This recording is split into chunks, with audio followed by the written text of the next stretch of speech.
The National Youth Development Agency will host its annual Integrated Youth Development Strategy Summit in Johannesburg this week. It's meant to reflect on the status of young people in the country and will look at the requisite interventions in a not a post-COVID world, because the pandemic is very much continuing, but much of the economy has since opened up compared to the situation in 2020. This gathering is also expected will focus on the status of youth development as well as the implementation of the Integrated Youth Development Strategy. Let's talk about this with the NYDA chairperson, Asanda Luwaca. Asanda, a very good afternoon to you. Welcome to the program. So, in a country with an unemployment rate of 35.3%, majority of the unemployment are youth, this is very much a crisis meeting, no? One could say definitely it's a crisis, and one that we do not take lightly. So you would know that the Integrated Youth Development Strategy really attempts to put the youth at the center of the country's developmental agenda. So hence annually we convene and really reflect on what has been the progress insofar as the implementation of the various strategies, as well as having discussion around what ought to be the way forward.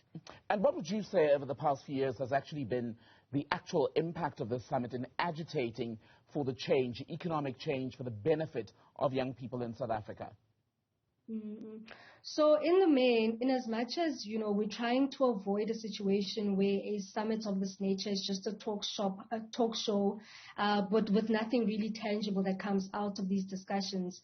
So what we are trying to do differently is that we really want to have an inclusive discussion, because ultimately when we speak about youth development, by and large, we are having discussions where young people are not part and parcel of, one, the discussions themselves, but secondly, they're also not part of, crafting and engineering a way forward. So what this year we'll be doing is zooming in on key panels or focus areas where young people will be engaged in.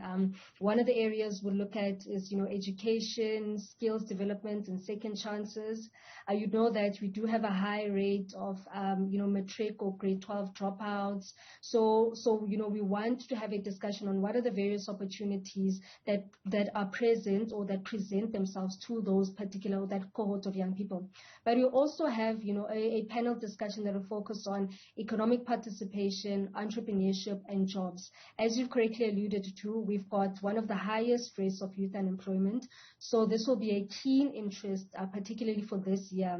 But also you made mention on the pandemic. And so one of the areas that we will focus on is mental health, well-being, as well as, what have been the impacts of the COVID-19 pandemic on the lives of young people. And then lastly is really just to have a panel discussion on how do we foster a nation of social cohesion as well as nation building. So that will be the other critical area that will be the main focus for the two-day summit. You mentioned talk shop. You hoping this won't be a talk shop. A lot of young South Africans say they've had enough of attending events where they're listening to discussions about overdiagnosed problems and solutions that are put forward every time, but there's little by way of implementation. What guarantee is there that this won't be the same? Yeah. So the only difference that I can say, especially in just response to that, is that one, so the summit would have really inculcated, the strategic outlook or the strategic goal of the Integrated Youth Development Strategy.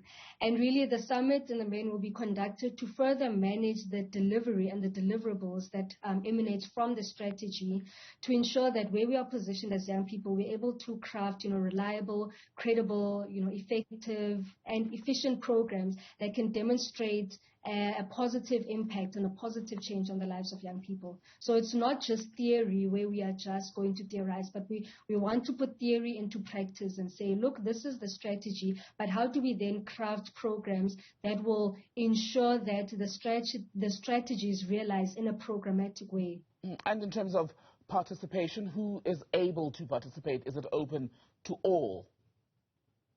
So because, we are still currently in the, COVID-19 pandemic, what we have tried to do is have a hybrid approach to the summit. We do have limitations insofar as the physical, the number of attendees that can physically attend. However, we do have a platform where young people can connect virtually and be able to also be part of those discussions. So in terms of that, we try to then get to a point where we manage the two, one, numbers due to COVID, but also not leaving young people in the discourse and in these discussions. So young people will be able to participate virtually. Asanda Luwaca, good to have your time from the NYDA.